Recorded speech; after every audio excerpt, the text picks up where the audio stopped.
ప్రభు యొక్క ఘనమైన నామాన్ని బట్టి ప్రతి ఒక్కరికి వందనాలు చెల్లిస్తూ ఉన్నాను. ఈ ఉదయకాలాన్ని నీ జీవితంలో గొప్ప కార్యం జరగాలంటే ఇంతవరకు ప్రభు నీ జీవితంలో చేసినటువంటి మేలన్నింటినీ నువ్వు జ్ఞాపకం చేసుకున్నట్లయితే, ఆయన ఎలాగైతే నీ జీవితంలో ఊహించినటువంటి రీతిలో కార్యాలు జరిగించాడో, ఈరోజు నువ్వు వేటి కోసం అయితే చింతిస్తున్నావో దాని విషయంలో కూడా ఆయన జరిగించగలడనేటువంటి నమ్మకం నీ హృదయంలోనికి రావాలి. యెషయా గ్రంథము 60వ అధ్యాయము 1వ వచనం, నీకు వెలుగు వచ్చి ఉన్నది, లెమ్ము తేజరిల్లుము, యెహోవా మహిమ నీ మీద ఉదయించెను. ఈరోజు ఆయన యొక్క వెలుగు నీ మీదకి వచ్చినప్పుడు నువ్వు తేజరిల్లాలి. ఆయన మహిమ నీ మీద ఉదయిస్తూ ఉంది. సింహాల బోన్లో దానియేలు పడవేయబడినప్పుడు అతడైతే అలానే ఉన్నాడు.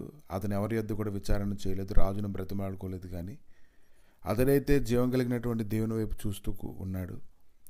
దేవుడు అతను గొప్ప సహాయం చేయడాన్ని మనం చూస్తూ ఉన్నాం.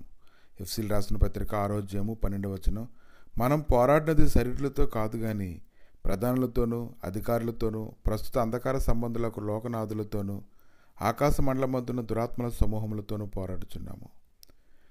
కనుక లోకాన్ని అలుముకున్నటువంటి గొప్ప భయంకరమైనటువంటి చీకటిలో నుంచి నువ్వు పరిగెడుతూ ఉన్నప్పుడు దేవుడైతే నీకు అన్ని విషయాల్లో సహాయం దయచేసి బలపరచడానికి ఆయన శక్తిమంతుడు ఉన్న సంగతి నువ్వు గ్రహించాలి. కానీ ఒక పరిస్థితి వచ్చినప్పుడు, పరిస్థితి గుండా ప్రయాణం చేస్తున్నప్పుడు, ఎన్నో రకాల భయాలు ఆవరిస్తూ ఉన్నప్పుడు ఆయనకు కృప అయితే నిన్ను వెంబడిస్తూ ఉందని నువ్వు తెలుసుకోగలగాలి. ఇశ్రాయేల్ జనాంగానికైతే ఒకదాని వెంట ఒకటి గొప్ప అద్భుతాలను దేవుడు జరిగిస్తూనే ఉన్నాడు. కానీ ప్రతిసారి వారికి సమస్య వచ్చినప్పుడు దేవుడు చేసినటువంటి మేలును మర్చిపోవడం వల్ల వారు సనుగుతూ గొనుగుతూ దేవుడి యొక్క ఉగ్రతకి పుచ్చుకుంటూ ఉన్నారు. ఆ యొక్క ఉగ్రత పుచ్చుకునేటువంటి వారు అందరూ కూడా వెరివారి వలె ఉంటారు. వారు ఏం చేస్తున్నారో వారికైతే తెలియదు. కనుక ఈ దినాన దేవుని యొక్క ఉగ్రత మన మీదకి రావాలని దుష్టుడు ఎంతగానో కోరుకుంటుండగా ఆయనకు వ్యతిరేకంగా చేసినటువంటి సనుగులు గొనుగులు మాని ఆయన చేసినటువంటి మేలుని గురించి మనం జ్ఞాపకం చేసుకుని మనం ముందుకు పరిగెత్తినట్లయితే ఇంకా ఆయన నీ జీవితంలో చేయవలసినటువంటి గొప్ప కార్యాలను గురించి నువ్వు స్తుతిస్తావు.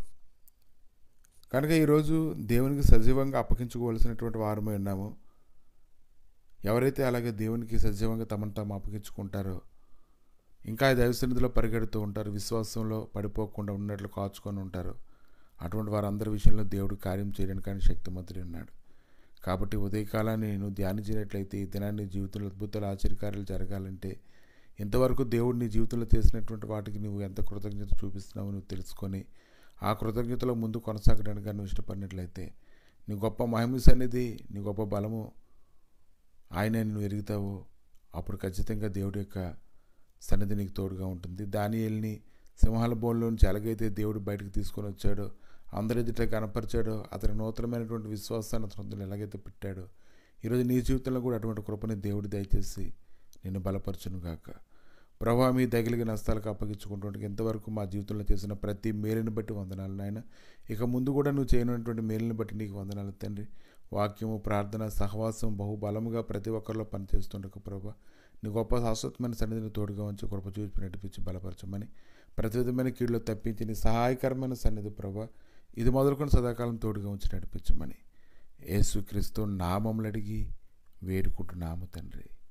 ఆమేన్.